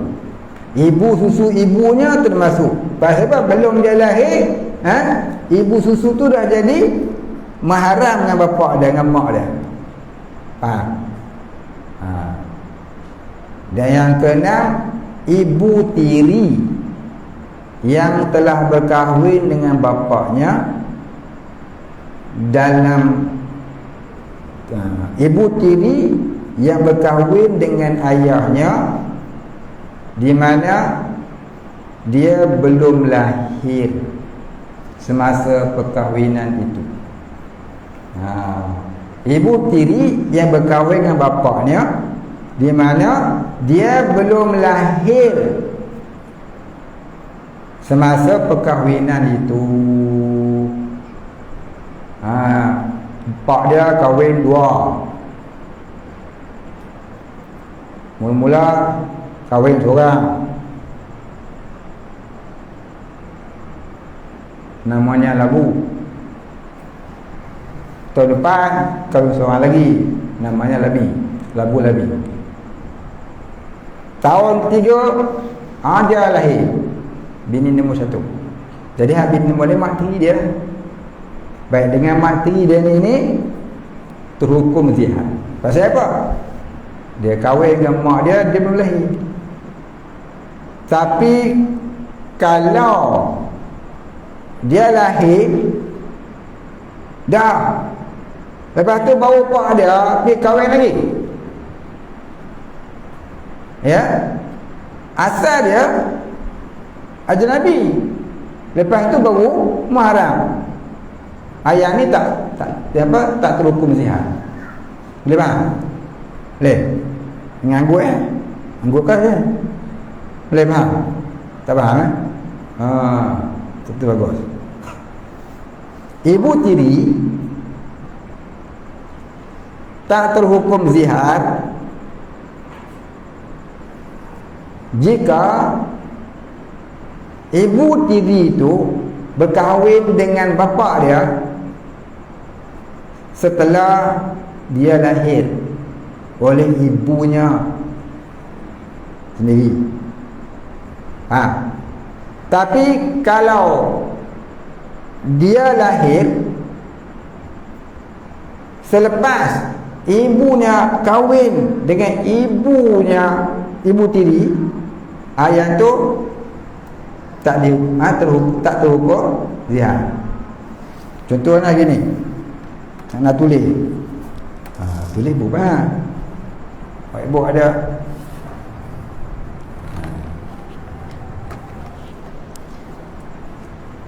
Baik, sangkut.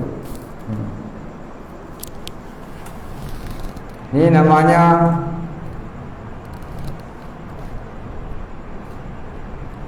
haji. Haji ni dia kahwin dengan ni apa nama aku tak tahu, apa bos lagi. Ni bini nombor 1 tahun 2017. Kahwin lama tak dapat nak, dia kahwin dia seorang. Lagi seorang lagi dia kahwin bini nombor 2. Yang bini nombor 2 dia kahwin tahun 2019.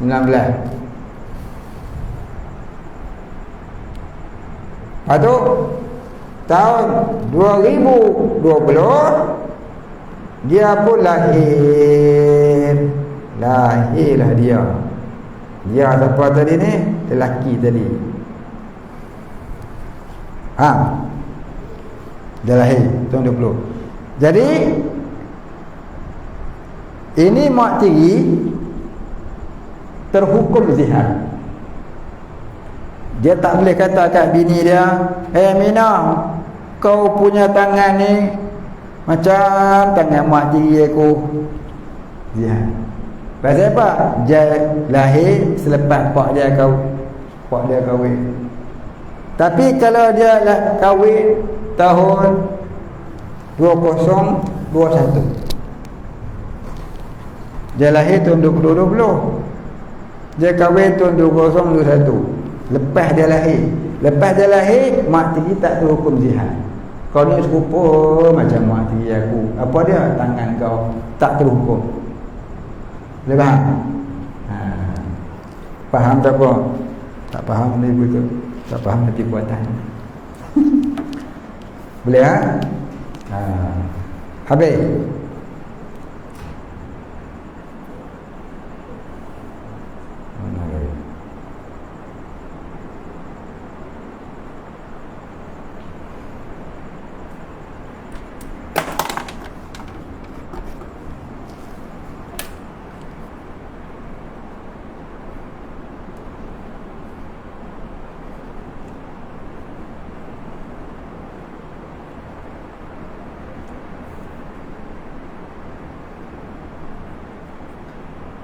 Maka jika dizihar oleh seseorang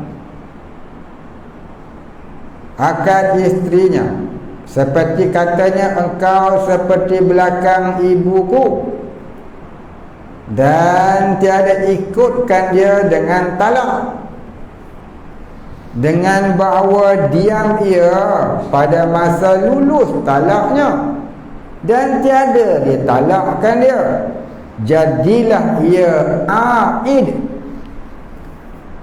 daripada isterinya.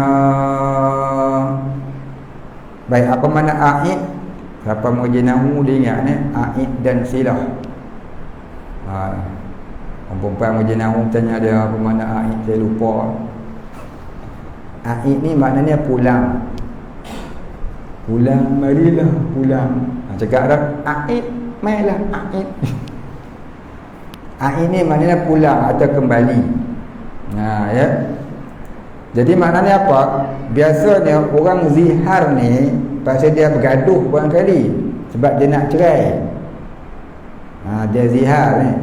Pasal apalah abang tak mau tidur dengan saya. Tak, aku tengok hang ni macam mak aku. Aku tengok hang ni macam kau aku. Dia kata lagu tu. Ya. Dia zihar. Jadi biasa dia nak cerai. Tiba-tiba lepas dia kata tu, dia tak kata pun nak cerai. Ya. Maka bila dia tak kata pun dia nak cerai, dia cuma zihar saja, jadilah ia aid daripada isterinya, yakni dia kembali kepada isterinya. Atau kata aid tu. Aid maknanya jadilah dia kembali semula kepada isteri dia. Dan lazimlah kafarah, ini wajiblah dia bayar kafarah, bukan keparat. Saya dia baca keparat pun tak jawi, tapi tak bunyi kaf alif rata marbuta. Keparat, keparat ke koprat, kafarah. Maka wajib dia kafarah. Apa dia kafarah? Bayar saman, bayar compound. Bayar denda. Kafarah maknanya denda. Baik, apa denda dia? Maka kafarah zihar dan kafarah jima' siang hari bulan Ramadan dan kafarah membunuh bertertib sekaliannya. Kafarah membunuh, yakni kafarah membunuh dengan tak sengaja. Sama je. Bunuh tak sengaja kena kafarah. Tuan-tuan bawa keluarga, bawa siapa? Bawa pak menakan. Bawa pak menakan. Ni kereta baru, baru beli kereta baru, Mercedes baru. Ya. Pak menakan. Kona-kona pung. Ya, bertembung dengan kebau. Kebau tak sekolah, dia mana tahu. Terpulang kau. Dah kereta jatuh parit. Pak menakan paswi. Habis hilang nyawa situ ya. Baik, hukum syarak kita kena kafarah. Sebab kita penyebab kematian dia. Maka kafarah dia samalah kafarah jima' di siang hari dan kafarah zihar. Ikut tertib dia. Apa dia? Yang pertama, membebaskan seorang hamba. Ya. Yang kedua, ya, berpuasa 2 bulan turun-turun. Hamba dah tak ada, puasa pun tak mampu dah. Tak boleh juga memberi makan 60 orang dengan kadar zakat, iaitu secupak. Kadar kafarah ni secupak. Kalau zakat gantang secupak. 60 orang kalilah dengan cupak, 60 cupak. Kalau tak boleh juga, ditanggungkan oleh ahli waris. Ini dia kafarah dia. Siapa ahli waris? Anak dia ke? Wajib anak. Termasuklah membunuh. Abang bunuh adik, abang bunuh orang sebelah, elok nak jatuh hukum, ya, dia mati pula, mati kena COVID-19, adik kena ganti, ya. Ada buat main. Itu namanya kafarah ahli waris. Ganti itu pula ada dua. Ni kena buka kitab hudud. Kadang-kadang ganti dibunuh, kadang-kadang ganti menghadiri mahkamah. Ya, terkadang ganti dibunuh, kadang-kadang ganti menghadiri mahkamah. Ni ada dua masalah.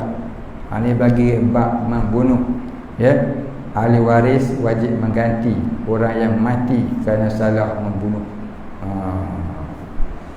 Baik, itu panjang cerita ni sampai bab hudud belakang tak ada. Dalam kitab Kifayatul Muhtadi ada sikit kat belakang. Nanti kita jumpa lagi dah, ya.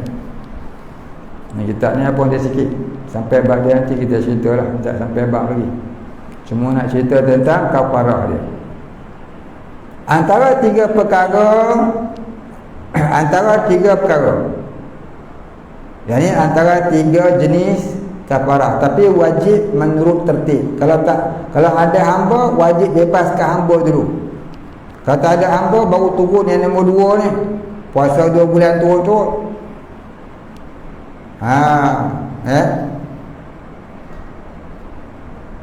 Kalau tak ada juga, barulah yang ketiga ni tadi. Tak ada juga, turun kepada ahli waris. Tak ada juga, taubat nasuha je lah. Lah sekali itulah taubat. Ahli waris pun tak ada. Sebab apa? Tak ada waris. Waris tak ada. Anak pun tak ada. Sebab apa anak tak ada? Bini pun tak ada. Sebab apa? Tak pernah kahwin. Kenapa tak kahwin? Sombong kan? Orang anak tak ada. Zaman ni tak kahwin ni bukan sebab pada adat lah kita katakan, bukan sebab tak ada perempuan. Sombong kan, milih sampai tua tak kahwin.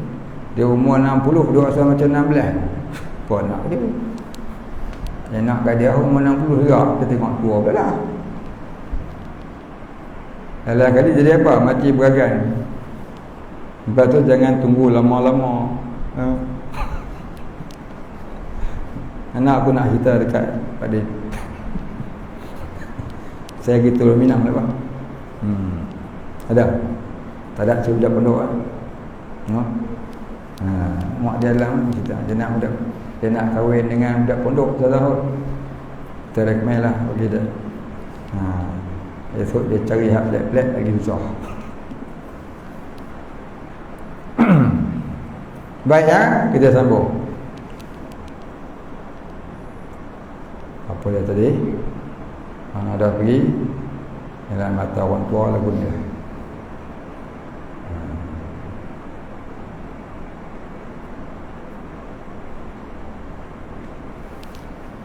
Antara tiga perkara, tetapi kafarah membunuh tiada diberi makanan padanya. Ya, kafarah membunuh ni tidak. Kafarah membunuh ni tak boleh diberi 60 orang miskin, 1 orang secupak. Dia kena ada ahli waris menggantikan tempatnya. Ya. Dia kena ada ahli waris menggantikan tempatnya. Terkadang ganti itu ganti nyawa. Terkadang ganti itu ganti menghadiri mahkamah. Itu lihat kepada kes. Ini panjang cerita. Nanti kita sampai bab dia. Dia tak ada kafarah membunuh tu dengan membayar 60 juta. Ada. Dia kena puasa 2 bulan turut-turut. Buka dalam kitab hudud. Tu yang dalil dia, kitab Matlaul Badrin Dobek. Orang yang membunuh kafarahnya ialah membebaskan hamba ataupun berpuasa 2 bulan turut-turut ataupun digantikan dengan ahli warisnya jika dia mati. Jika dia mati. Kalau tak mati dia kena 2. Baik. Dia tidak dengan dibayar makan. Baik, cerita ni panjang lah. Kena buka lambat mulut dia. Dan iaitu merdeka seorang ini, iaitu merdekakan. Dan iaitu merdeka ni, dan iaitu yang pertamanya kafarah tadi ni, kafarah zihar tadi, memerdekakan seorang hamba sahaya yang muslim lagi sejahtera daripada aib, yakni daripada cacat celah. Yang memberi mudarat dengan pekerjaan dia cacat, kena buat kerja. Dan usaha tak ada aib yang mudarat yang nyata, maka memandai sahaya yang kecil jikalau umurnya sehari sekali pun, kalau dia tidak ada kecacatan. Dan yang botak kepalanya, botak kepala ni tak cacat, balik kita pun botak ya, duit tak nak. Dan yang tempang sedikit, dia tempang sikit ya, menyapu sampah boleh. Dan yang buta sebelah, bukan gajah lah, dia buta sebelah, nampak sebelah lagi tak apa. Jangan main orang buta sebelah ni, tapi hati terang. Saya ada kawan seorang faham tu, sama-sama belajar dengan, taklah dia bukan sama belajar ustaz dah, namanya Ustaz Hanafi. Dia buta sebelah, dia orang New Zealand ya, sama-sama dia belajar di pondok Tuan Guru Haji Muhammad Baki bin Osman tu Toke Air Tasnim, dulu Egau. Masa tu saya masuk, dia dah ustaz lah, Jawan New Zealand, tapi bukan New Zealand sana tu, Perak New Zealand. Tahu Perak New Zealand dekat ya, New Zealand jauh. Itu kena naik kapal terbang, naik kereta tak sampai. Jadi dia ni buta sebelah ustaz ni, tapi Masya Allah, dia boleh ingat Datuk Guru mengajar semua ni. Kelebihan dia, saya mesti ingat hari muka dia, saya mengaji dengan dia. Saya dah mengaji Nahwu sikit dengan dia. Lepas tu saya mengaji Mukhtasar dengan dia. Alim dia Ustaz Hanafi. Baik. Buta-buta dia pun terang hati dia. Yang celik ni pula ngaji tidur, ngaji dia tidur. Dia mata dia selalu tutup, tapi ingat hati dia ya. Nah, mudah-mudahan Allah merahmati. Baik. Ada tidak Allah malam lama dah nak jumpa. Ni tahun 80-an dulu.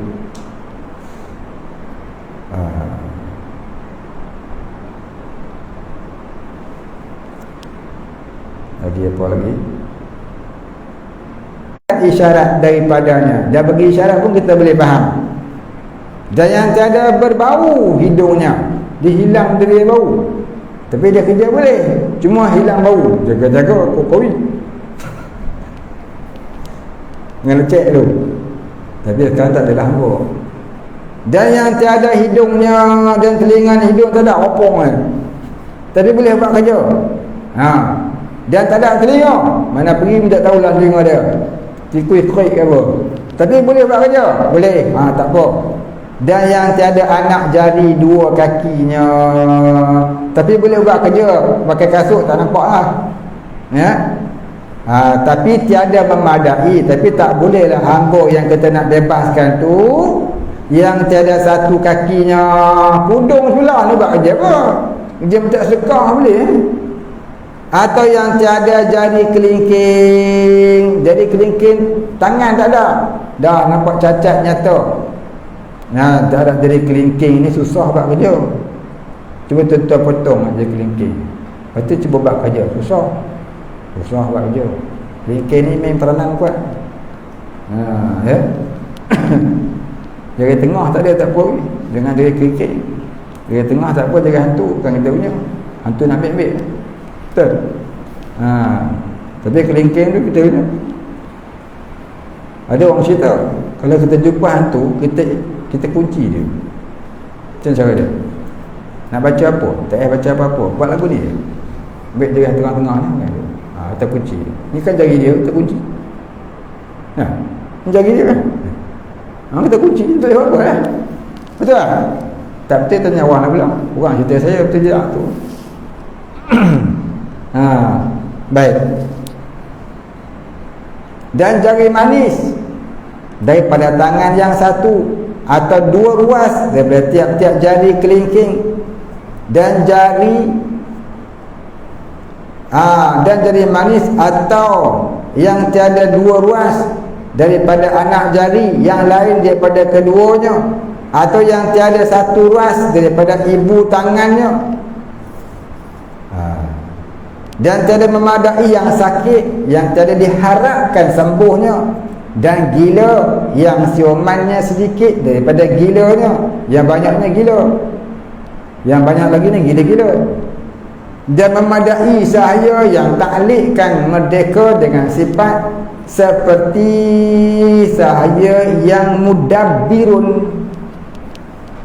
Apa dia sahaya yang mudabbir? Sahaya yang mudabbir ni iaitu sahaya yang dijanjikan oleh tuannya kemerdekaan selepas kematiannya. Dia kata kat sahaya dia, kalau aku ni padam, engkau aku bebas. Kalau aku ni padam, engkau bebas. Kalau aku mati, engkau bebas. Itu namanya sahaya yang mudabbir. Sahaya yang dijanjikan kemerdekaan oleh tuannya kalau tuannya meninggal dunia. Itu sahaya yang mudabbir. Dengan bahawa ditunaikan merdekanya dengan niat kafarah, dan memadai 2/2 dua sahaya. Apa pula 2/2 dua sahaya ni? Baik. Maksudnya tu tak boleh merdekakan hamba pada bab kafarah ni hamba yang separuhnya hamba, separuhnya merdeka.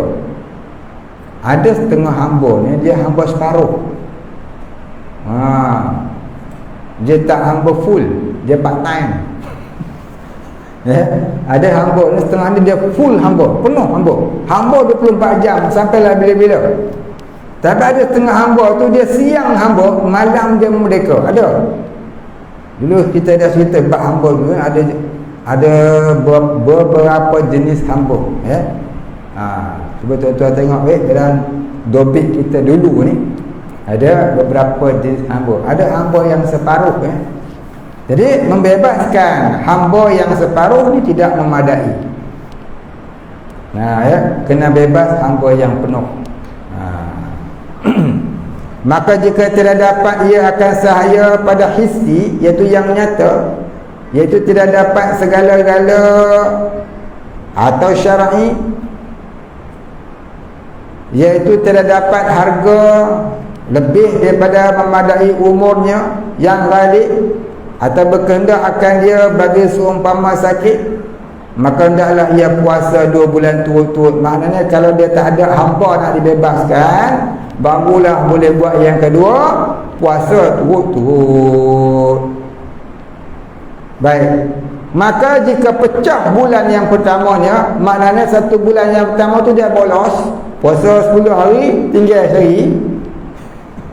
Tu kata pecah bulan tu dia bolos. Seperti ia memulai puasa pada pertengahan bulan yang pertamanya, maka hendaklah sempurnakan dia daripada bulan yang ketiganya 30 hari. Maknanya kalau dia bolos hari, dia kena start balik. Dia kena direct tu 2 bulan tu. Mestilah 2 bulan yang kena 30 hari, 60 hari. 60 hari kena puasa tu direct. Tak boleh tinggal sehari. Katalah dah 59 hari dah. Lusa kena start balik. Boleh ke? Ramadan pun selalu dia bolos. Pasal apa? Pasal dia tak larang, dia kerja teruk, anak ramai. Jadi dia terpaksa buka juga. Turut dengan luput sehari, jikalau dengan itu uzur sekalipun. Uzur macam mana pun kena. ya uzur seperti sakit perut. Tapi kalau perempuan lagu mana? Perempuan tak apa. Perempuan tak apa. Walaupun datang haid dan nifas, tu sebab memang pesen dia dah. Perempuan yang kena kafarah, contohnya dia mandu mati orang, ya, dia kena puasa. Baik.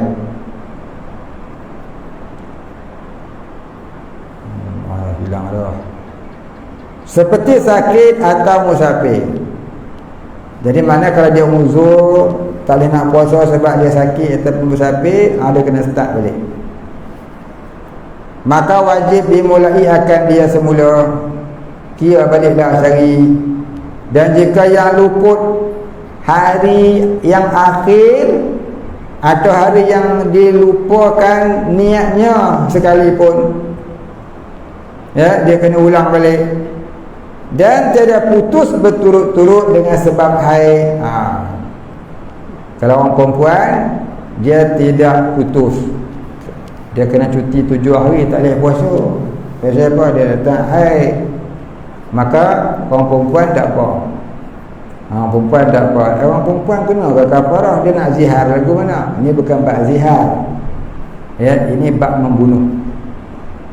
Dia membunuh, dia bawa kereta tuk menakan dia meninggal, dia kena kafarah. Dia kena puasa 2 bulan turut-turut. Ni dia taklah zihar suami dia. Abang, kepala abang macam kepala bapa ai. Bini dia tak hukum zihar. Laki ni yang kena hukum. Laki, bini kata kat laki tak apa, bang, tangan abang ni macam tangan bapa ai, tak apa. Ya, tak jadi zihar. Suami je. Tu hukum zihar ni suami. Jadi orang perempuan ni dia kena puasa. Ini bukan bab zihar, bab membunuh. Ya, bab membunuh. Membunuh dengan tak sengaja tadi. Kalau sengaja tu kena hudud. Kena lain lagi, tu lagi teruk benda dia. Tu kena bunuh yang mati ya. Kalau tak dimaafkan oleh ahli waris. Raja tak boleh mengampunkan orang yang buat salah. Yang mengampunkan tu ahli waris. Raja mengampunkan tak sah. Raja tak sebesar mana berbanding dengan ahli waris tu pada hukum membunuh.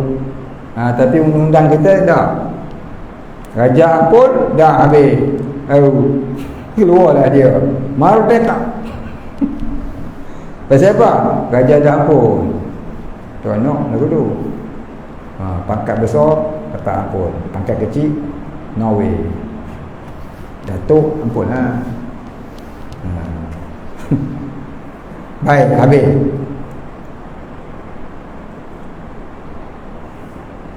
Dan tidak putus berturut-turut dengan sebab haid dan nifas dan gila dan pitam yang menghabiskan harinya. Oi, panjang, 9.30 lah. Berhenti dulu. Sikit lagi dah. Kita berhenti dulu, insyaAllah kita sambung. Maka jika tiada kuasa, berhenti situ tanda situ, insyaAllah sambung depan. Maka jika tiada kuasa berpuasa 2 bulan ila akhirih, wallahu a'lam. Wala ilma lana illa ma 'allamtana innaka antal alimul hakim. Wallahu a'lam. Al-Fatihah. A'udzu billahi minasy syaithanir rajim. Bismillahirrahmanirrahim. Alhamdulillahi rabbil alamin. Ar-Rahmanir Rahim.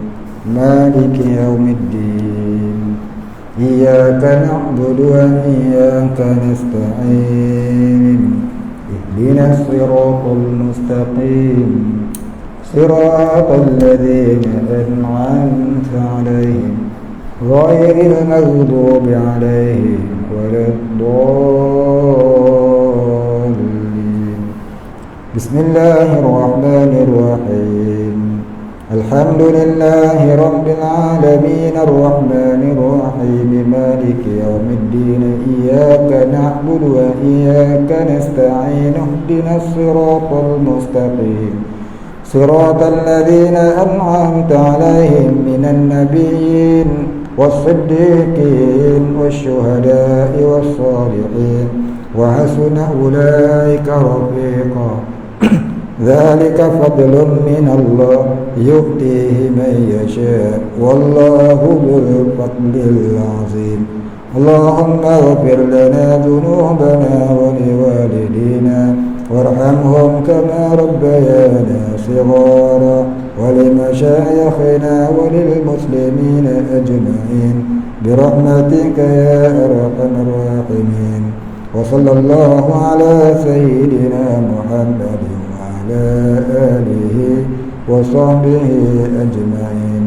سبحان ربك رب العزة عما يصفون وسلام على المرسلين والحمد لله رب العالمين. تقبل الله منا ومنكم.